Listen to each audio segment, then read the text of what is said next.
If there's one thing the Save the Art campaign in our school taught us about earthworms, it's that earthworms without art are just airworms.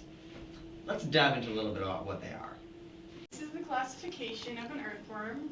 So its kingdom is Animalia, its phylum, which is its body plan, is Annelida, its class is Clitellata, its subclass is Oligochaeta, and its order is Haplotuxida, its family is Lumbrichidae, its genus, which is structurally similar or phylogenetically related, is Lumbricus, and its species is Terrestris. So as I stated earlier, the earthworm's class is Clitellata, and that means it's a class of segmented worms known by their clitellum, which is a wide, fleshy band located in the front half of the animal's body.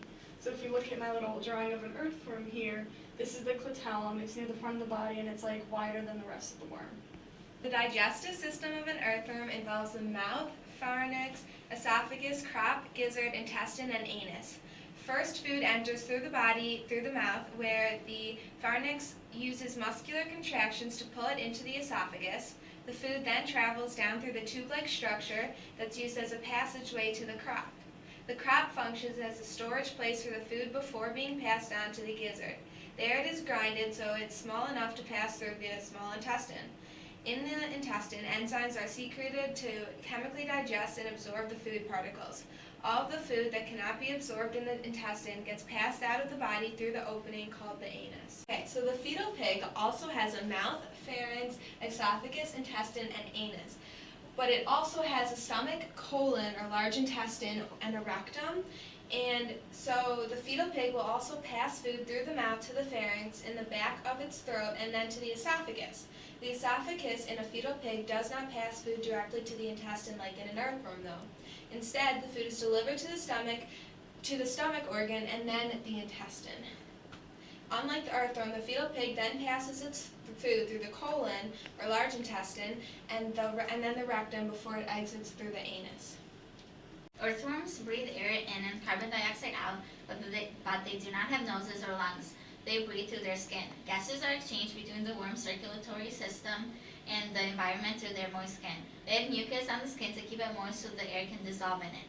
Air goes through the skin to the circulatory system, and the 5 hearts pump the blood with oxygen to the head area, and then it flows to the rest of the body, and is pumped back to the front again. The hearts push the blood through the vessels that extend throughout the body. The blood does not come out of the vessels and it reaches the body tissues and organs by diffusing through walls of the blood vessels and capillaries. That's called the closed circulatory system. The vessels go to the capillaries that are short and very thin, so the gases only diffuse through a short surface. Carbon dioxide goes out through the skin. So to explain this diagram, air goes in, and then it goes to the heart, and then it goes to the front, and then back, and then to the front again, and then it goes to the capillaries, veins, and then the carbon dioxide goes out. So in order to explain the earthworm's evolutionary place among the other organisms we dissected, I constructed a cladogram. So as you can see, all of the organisms on this cladogram have segmentation. They have an abdomen and other segments of their body, and that's obviously made more obvious, more manifested in the earthworm. Now the earthworm was the first thing on this list. It's the first to have evolved. And what it is not, though, is a vertebrate. It's an invertebrate. It's an annelid. Now, everything else on this is a vertebrate. A shark is a vertebrate, a perch is a vertebrate, etc. Now, what a shark is not, though, does not have a bony skeleton. That's a skeleton of cartilage. However, sharks do not have paired limbs, perches do not have paired limbs, but everything else does.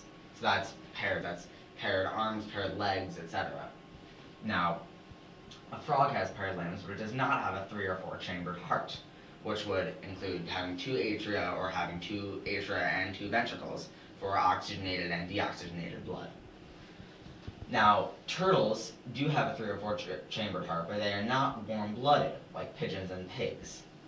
And pigs are the only one on this list that gives live birth, whereas not from an egg or from some other place. So that kind of explains the evolutionary place of each of these organisms, and obviously the earthworm is the first one, and that puts it into perspective.